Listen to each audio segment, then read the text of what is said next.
Hi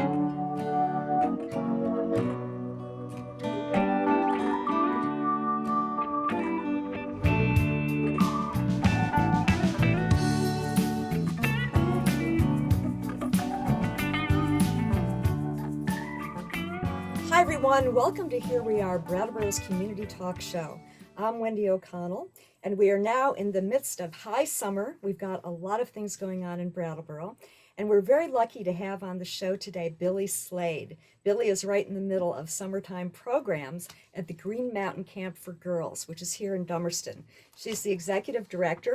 She's been doing it for a number of years. In fact, she even went to Green Mountain Camp as a girl.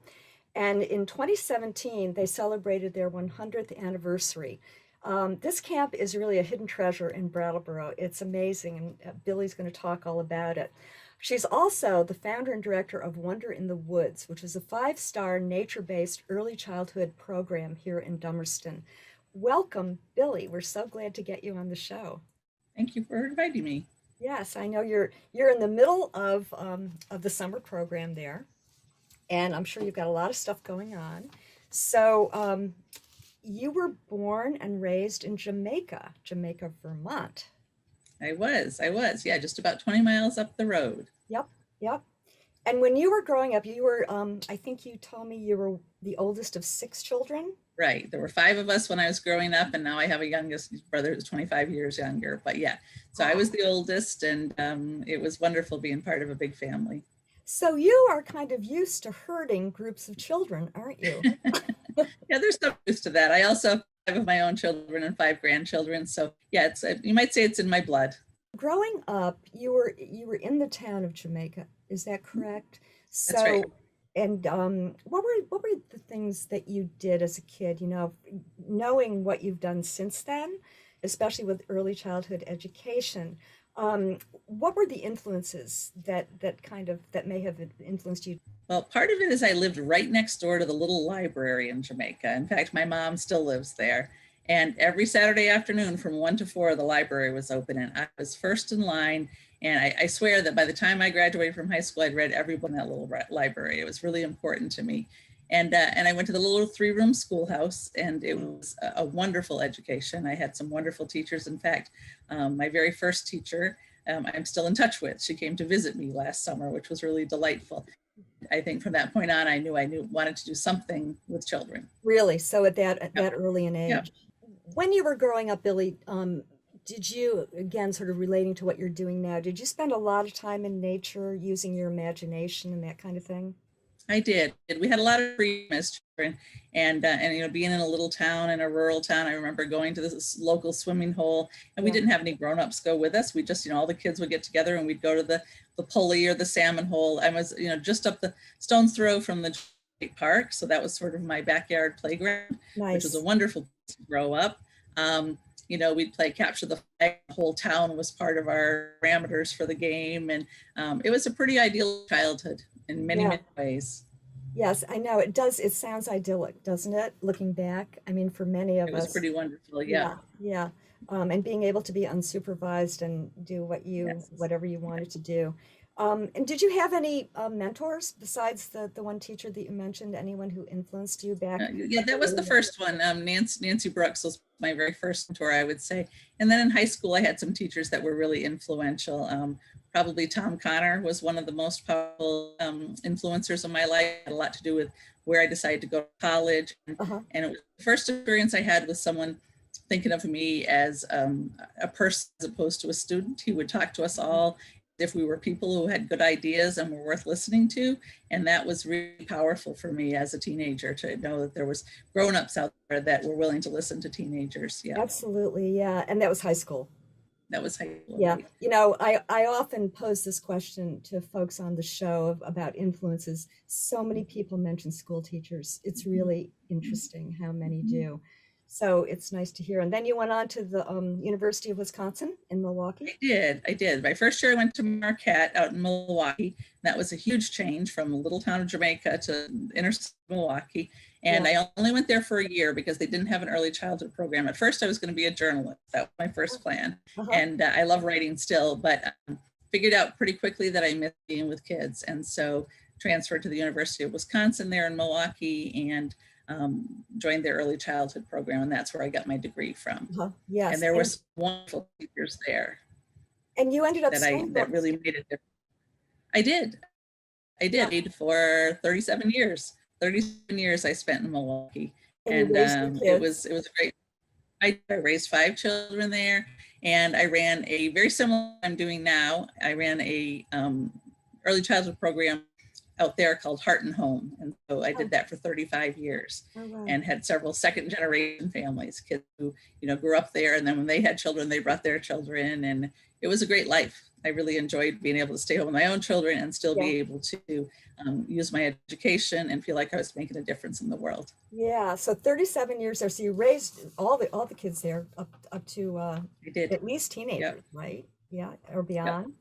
And I did. How'd you get to Brattleboro, or how'd you come back? So the timing was just right for me when I got a phone call from the person who was running Green Mountain Camp at the time, Fran, who I had been here with as a camper many, many years ago. And she called me and said, would you ever consider moving back to Vermont and running the camp? I'm ready to, she was going to go to a new adventure teaching in China. And at no other time in my life would I have been able to do that. But the timing was perfect and I was able to come. And so I moved back and all my family's here. So that was great to be able to come home to all my family. And this is my favorite place in the world, the camp is. I mean, when I was a kid, I couldn't wait to be here. And as a counselor, I couldn't wait to be here. And to be able to come back and actually live here has been like a dream come true in every sense of the word. Oh, that's really wonderful. And you actually live there as well. I do. Yep. There's a house at the campus, and that's where I live year round. So it works out well because the camp is in the summer, and then the early childhood program is from September to June.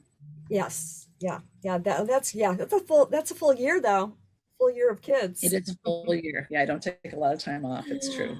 Let's talk about Green Mountain Camp for Girls, because I think so many of us know about it, but I didn't know a lot of the history, which is really interesting. If you could give us that background.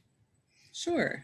So in 1917, 2 cousins, as a project, they were only 19 years old, so they were very young girls themselves, had an idea that they wanted to do. They had done some research and they wanted to do this project that would empower young girls, specifically farm girls who didn't have a lot of opportunity to be with each other as far as developing friendships, learning new skills, that sort of thing. They were pretty isolated in their rural farm lives.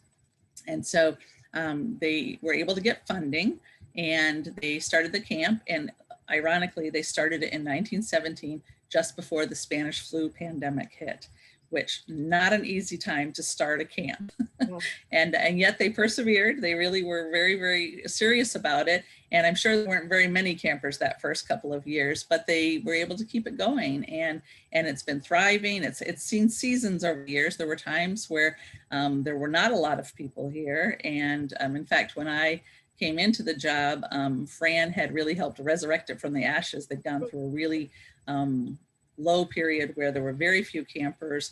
And in fact, the camp was many times in danger of closing because there wasn't consistent leadership. There wasn't demand in the community for it necessarily, but it always kept chugging along. And so when I came, it was just when it was starting on the upswing. And so it was an ideal time to come back and try to build it up again to the way it was when I was a camper back in the 60s and 70s. And even when my mother was here and my grandmother was here. So the history part of it I had because of their experiences. And now my granddaughter comes, my youngest granddaughter, one of my younger granddaughters is coming next week actually.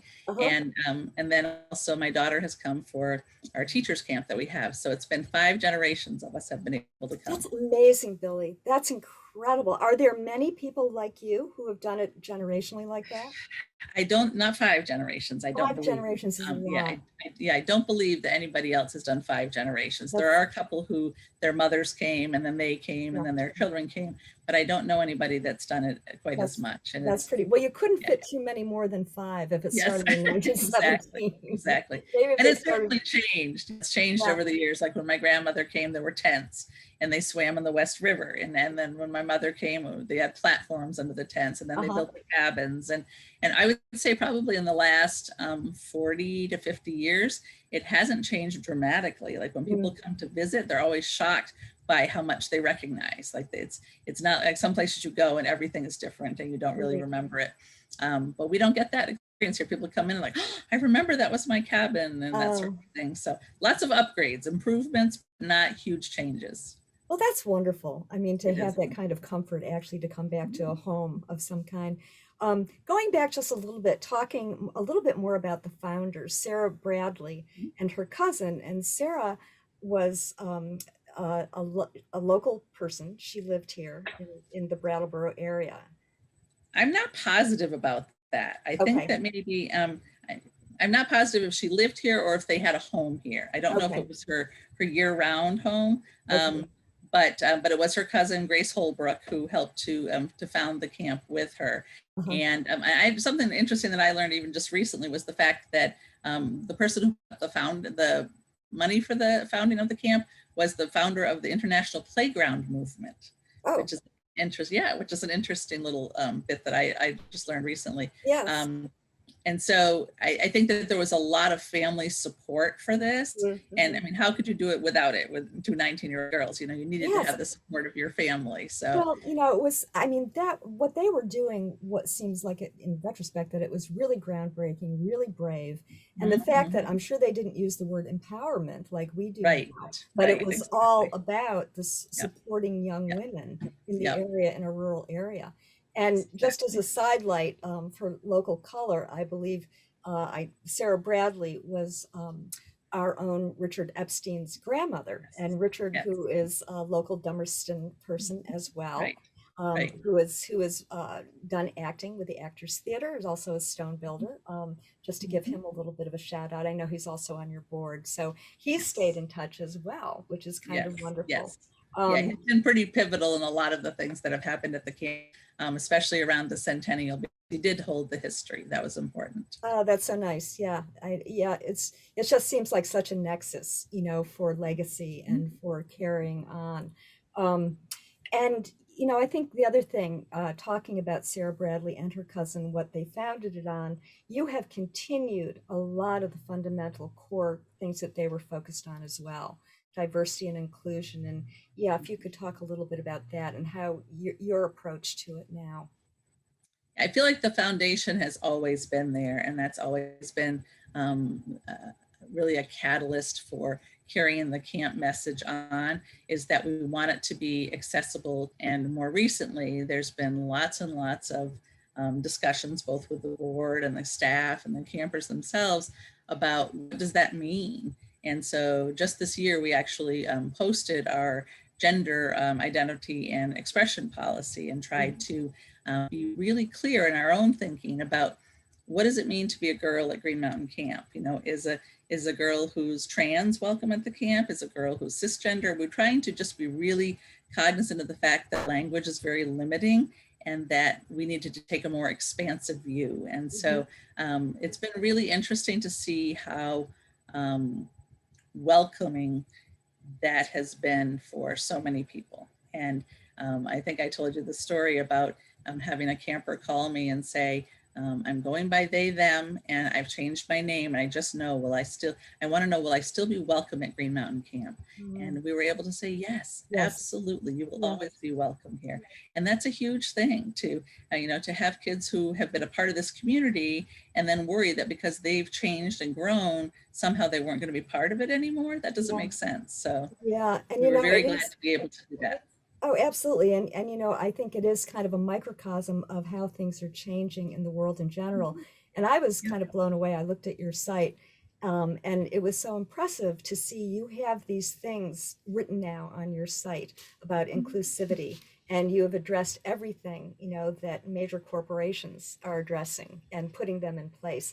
And you got it together pretty darn fast. A lot of our language and policies were patterned after women's colleges Uh-huh. who really have figured it out, I think, in Hmm. terms of being really inclusive, not only in their policies, but in their practices. And Yes. that's what we wanted to do. So we just finished orientation last weekend, and it was just wonderful to have conversations with these young people for whom this is really a non-issue, and it shouldn't be an issue. That's They were right. very, very clear in that, yes, we figured this out. This is what's going to be the way we're going to welcome people, and let's move on. And I think that, our generation is still like, oh, wow, this is groundbreaking. And it gives me hope for the next generation because it's not as big a deal to them at all. Right. That's Which right. is exciting. It's part of their culture. And they have developed in that culture as well as developing it. And also, you also have teacher training. So a lot of these kids who have gone to the camp come back as teachers. We call it launching leaders is the That's language good. that That's we're much using better. around. Yeah.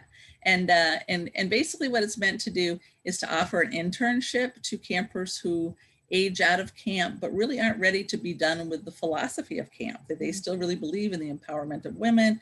They believe that all of us have something to contribute to our communities. And so they go through the whole process of having an interview and getting references, filling out an application, and then they're chosen to be part of the Launching Leaders program. And this year we have 30 of them, and they're between the ages of 14 and 16. And which is a really vulnerable age in our community, especially because there aren't a lot of jobs for that age. Right. A lot of them can't drive yet. So they're really kind of stuck with not a lot to do in the summertime. And this is a way for them to have a really constructive use of their time, make new friends, some of the very same things that Sarah Bradley and Grace Holbrook were doing, learn new skills, develop confidence. All of those things happen during the course of the Launching Leaders program. That's so exciting. Plus you're getting, again, it's coming back to the camp after having known it through many different ages. Exactly. And they're very happy to be here. What a wonderful thing. After COVID, especially, everybody's happy to be here. It's just really been interesting to see the contrast between being isolated for a year and a half and then being so much togetherness. We were having that conversation yesterday over dinner, how it's exhausting because we've had more interaction in the last 4 days than we have in the last year and a half. Absolutely, you're right. As we come back out into from under our different rocks. And last year, obviously, there was no camp. Right. And did you start putting things in place for this year? We actually did. We kept on 6 or 7 of the staff, and we decided to do a couple of things. One of them was to do the jobs that we can never do when we have a full camp of kids. Right.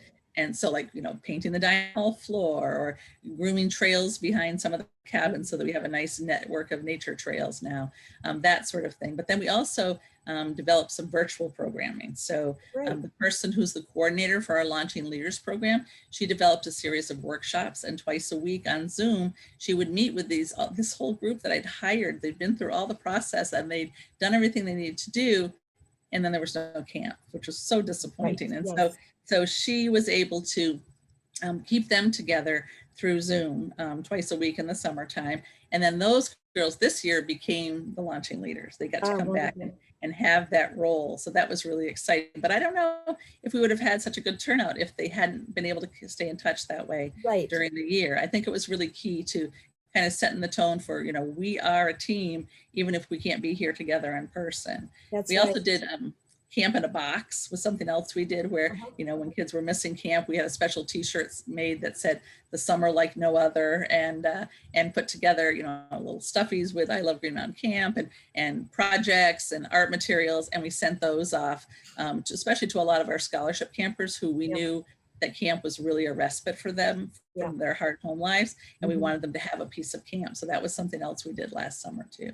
Well, not only was that a very creative way to go about it, but it also kept the continuity of the camp going. Yeah. Exactly. And for kids who were partaking, but also for the leaders. And you do offer scholarships, as you just mentioned. We do. Scholarships are a huge part of our programming. It's something that's very near and dear to my heart because I was a scholarship camper. I would not have been able to come to camp as a child if it hadn't been for scholarship. And I remember my pediatrician is the one who got in touch with the camp and got in touch with my mom and said, she needs to go here. And it made all the difference in my life, So we give out lots and lots of scholarships. Basically, we feel like money should not be the thing that keeps any child from coming. And so people come to us and say, this is what I need. This is what I can afford. And we make it work. Yes. And one thing that you mentioned to me is, and this is just one little thing about the camp, is that you have no mirrors there. That's exactly right. Yeah, so that's by design. By design, we don't have mirrors.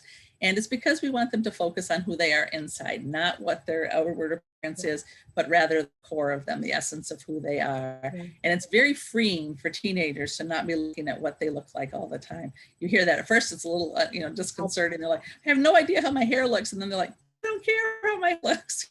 It's very freeing.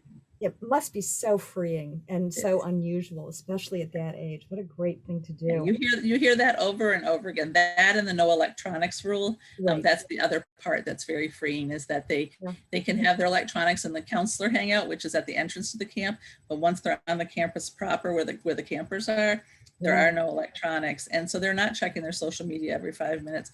They're not, texting people. They're fully present. And that's a gift for the children and for the staff, I think. I think it's kind of extraordinary. I really do. It's pretty special. Yeah, it really is. It really is. And one other thing about the camp is that you do have people from the community coming to the camp to share various kinds of information and trades. Mm-hmm. We do. I try to handpick people who I think, especially women who will be in non-traditional jobs. I think that's important for girls to see, that it's not just men that can do these really cool jobs. And so we have a female auto mechanic who comes every summer and shows whoever's interested how to change their oil, how to check for a flat tire, how to pump up a tire, what all the computer panels and everything mean, where your air conditioner is, all of that stuff. And it's really interesting because you get campers and staff who want to come to that. I was going to say, I'll sign up for that. Exactly. And we have, this summer, we have, like right now, she's up on the hill teaching a writing workshop. A local author, Diana Whitney, is there doing poetry with the Launching Leaders crew. Ann Braden, a local author, is coming to do some readings and work with the girls. So lots of talent in our community, and trying to bring those people here so that the girls have access to it. I love that. I think it's wonderful. It is jam-packed. Each week is jam-packed. It sounds like. It is. Okay, so let's talk a little about Wonder in the Woods. And again, we're going to have this information at the end of the show, folks. So you can go to these websites and discover all of these things that are available. But Wonder in the Woods, so your little one sentence philosophy is, we believe that play is the foundation of all real learning. It's kind of all you need to say. That pretty much sums it up. Yeah, we're really committed to preserving childhood, and the best way to do that is by letting children play. That doesn't mean we don't plan for them. That doesn't mean we don't understand child development. It just means that above all else, children need to play in order to really experience the world, and that's how they learn.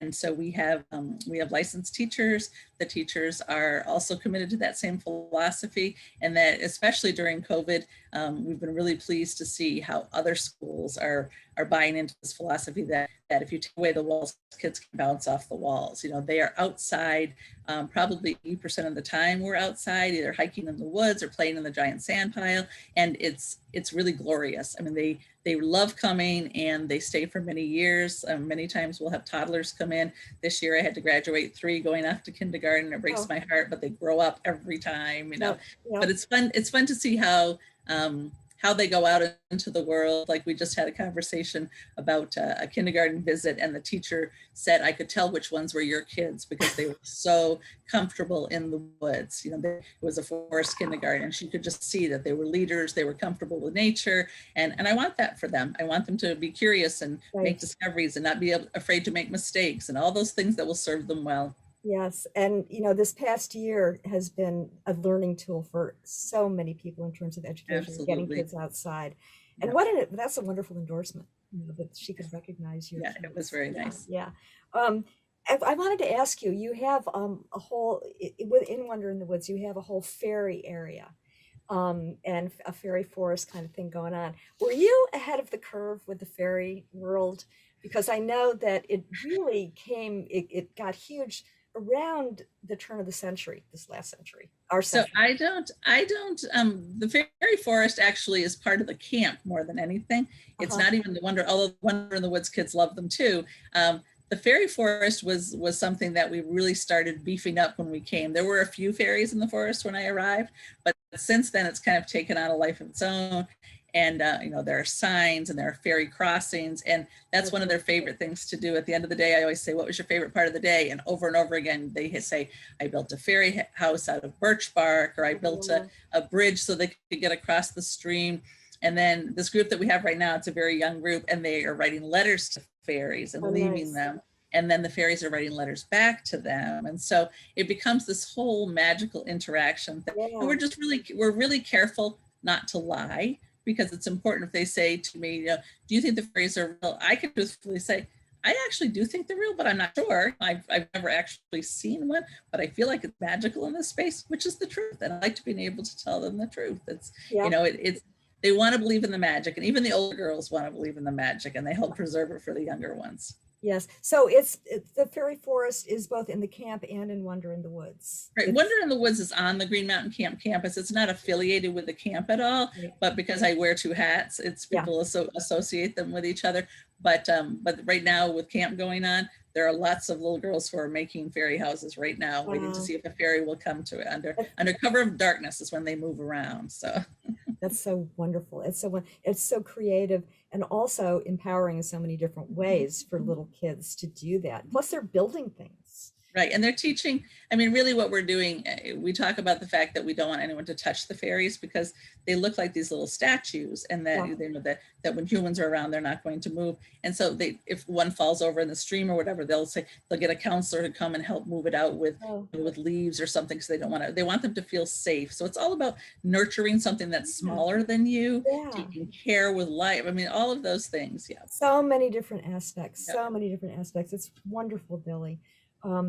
It's so impressive to hear these stories and to know how much is going on at the Green Mountain. It's a pretty magical place. Yes, it makes me want to come and join up and send people there. That's great. Billie, thank you so much for being with us. Thank you. It's fun. I would love to have you come visit. I will. I definitely will. And I'll sign up for, some writing and some car mechanics and a little bit of fairy lore as well. It's very appealing. Yeah. Thanks so much. Thanks to all of you for joining us today. As I said, we're still in the height of summer, so I hope you are all staying cool.